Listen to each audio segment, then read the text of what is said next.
శుభోదయం. Global బెతేనియా Calvary ministry తరపున ఈ ఉదయకాల సమయంలో మరొకసారి మీ అందరితో కూడా కలుసుకుని దేవుని యొక్క పరిశుద్ధమైన మాటలు ధ్యానించడానికని దేవుడు నాకు ఇచ్చిన మధురమైన అవకాశాన్ని బట్టి దేవుడికి ప్రత్యేకమైన వందనాలు తెలియజేస్తున్నాను.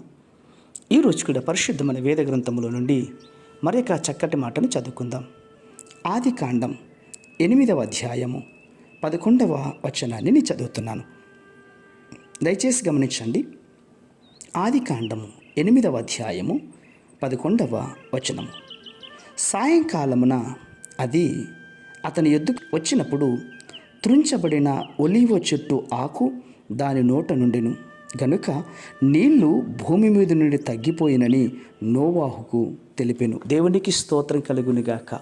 ప్రియమైన సహోదర సహోదరులారా, పావురము సమాధానమునకు గుర్తుగా ఉంటుంది. ఎందుకంటే నోవాహు కాలంలో జలప్రలయం వచ్చినప్పుడు వారు ఓడలోనే మిగిలిపోయారు.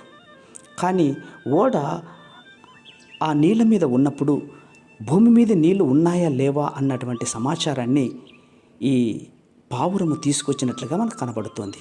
అవును, కిటికీలో నుండి చూసినప్పుడు అది లోకమంతా కూడా సమాధానకరంగా ఉంది అన్నటువంటి సమాధానకరమైన వర్తమానాన్ని తీసుకొచ్చింది పావురమే. నిజమే ప్రియులారా, సమాధానానికి గుర్తు పావురం. మత్తయి వార్తలో కూడా యేసుక్రీస్తు వారు బాప్టిజం తీసుకునేటప్పుడు ఆ బాప్టిజం పొందుకొని బయటికి రాగానే పరిశుద్ధాత్మ దేవుడు పావురం రూపంలోనికి వచ్చి అక్కడ ఒక గొప్ప స్వరాన్ని వినిపిస్తుంది. ఇదిగో ఈయన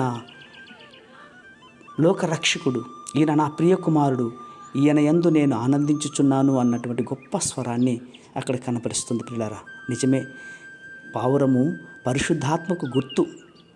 యేసుక్రీస్తు వారు కూడా కొన్ని బోధనలో ఇలా అంటున్నాడు, పావము వలె వివేకము, పావురము వలె నిష్కపటము కలిగి జీవించాలని. నిష్కపటమైన జీవితానికి పావురంలో ఉంది అని గమనించండి ప్రియులారా. ఈ లక్షణాలన్నీ కూడా పావురంలో ఉన్నప్పుడు మనము కూడా ఈ లక్షణాలు కలిగి ఉండి దేవుని బలిపీఠం దగ్గరకు రావాలి. నీవు నేను సమర్పించేటప్పుడు దేవుని యొక్క లక్షణాలు పొందుకున్న వారమైన మనము నిజంగా పావురాల వలె దేవుని సన్నిధానంలో గనక ఉన్నట్లయితే గనక ఆశీర్వాదాలన్నీ కూడా పొందుకునే వారమై ఉంటాం. ప్రేమ నమ్మకమైన మా ప్రియ పరలోకపు తండ్రి, గత 2-3 రోజులుగా ప్రభు పావురాన్ని గురించి మా మధ్యలో హెచ్చరించి మాట్లాడుతున్నారు.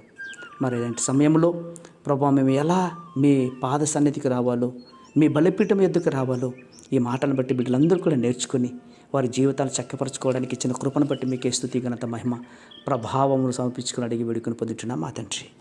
ఆమేన్, ఆమేన్, ఆమేన్.